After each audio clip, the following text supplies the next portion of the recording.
In the blazing heat of a sun-scorched frontier, David Crockett rode into the Wild West town of Prospect Creek, a dusty haven for dreamers and desperados alike, where every face seemed etched with desperation, every hand twitching for the hilt of a revolver or the cool weight of gold.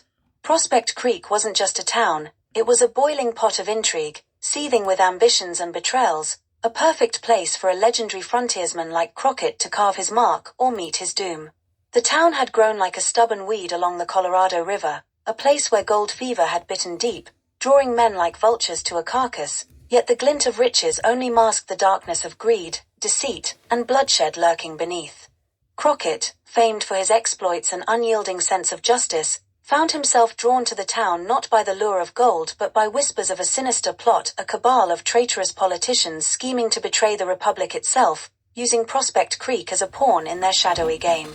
The whispers had come from a coded letter delivered by a dying courier, his body riddled with arrows, marking the work of the savage Thunder tribe, whose fierce reputation as merciless warriors made them the terror of the region. The moment Crockett dismounted his horse, Thunder, the weight of danger settled around him like the air before a storm. The streets were filled with hard-eyed prospectors, wagons creaking with shovels and pickaxes, and saloons spilling with laughter that was more sinister than merry. At the heart of it all loomed the enigmatic figure of Mayor Thaddeus Kane, a former senator turned prospector king, whose wealth and influence made him the undisputed ruler of Prospect Creek. Kane had the charisma of a preacher and the cunning of a rattlesnake, and though he wore the trappings of a genteel statesman, Crockett's sharp instincts told him the man was at the center of something rotten. As Crockett worked his way through the town, he heard tales of miners disappearing into the hills, their screams haunting the nights, of wagons laden with gold that never reached their destinations, and of secret meetings in the mayor's mansion, where men of power whispered treachery behind locked doors. The puzzle deepened when Crockett encountered Elena Marquez, a fiery-eyed saloon singer whose songs of loss and vengeance masked her own search for justice. Her brother, a prospector, had vanished weeks ago after claiming to have struck the richest vein in the region. Elena, recognizing Crockett's reputation, implored him to help, her determination as fierce as his sense of duty.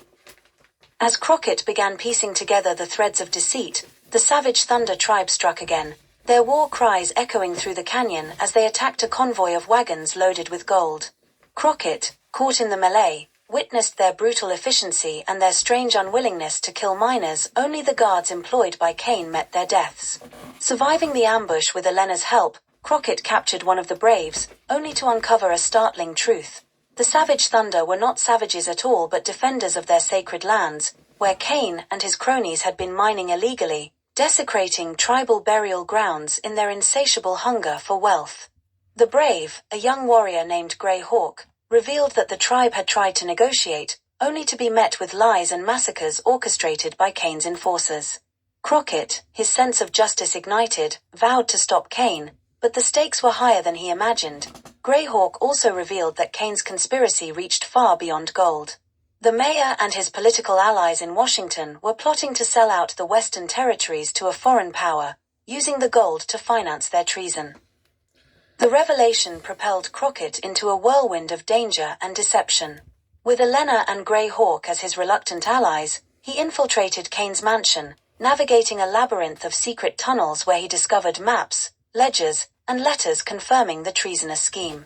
But as Crockett pocketed the damning evidence, he was betrayed by one of Kane's men, a deputy whose loyalty had been bought with gold and whose treachery nearly cost Crockett his life. Locked in a cell beneath the mansion, Crockett faced certain death until Elena and Grey Hawk staged a daring rescue, using dynamite stolen from the mines to blast their way to freedom.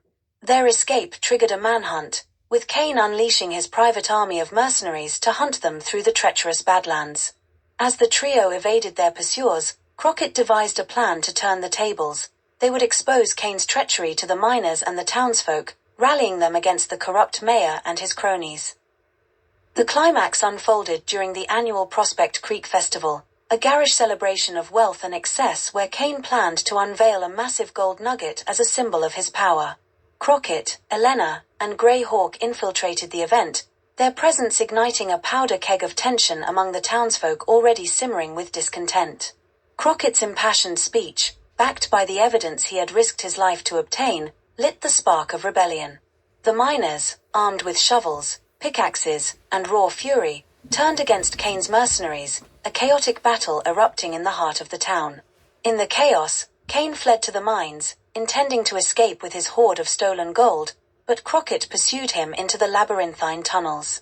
The final confrontation was as fierce as it was personal. Crockett, armed only with his Bowie knife, faced Kane amidst the shimmering veins of gold, the walls echoing with the sounds of their struggle. When the dust settled, Kane lay defeated, his empire of greed and betrayal crumbling around him. With Kane's downfall, the savage Thunder Tribe reclaimed their lands, and the miners of Prospect Creek found a new leader in Elena, who vowed to rebuild the town with fairness and justice.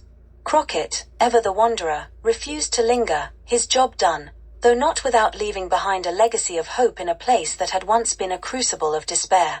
As he rode into the horizon, the legend of David Crockett grew ever larger, his name etched into the annals of the Wild West as a hero who fought not for gold, but for the soul of a nation.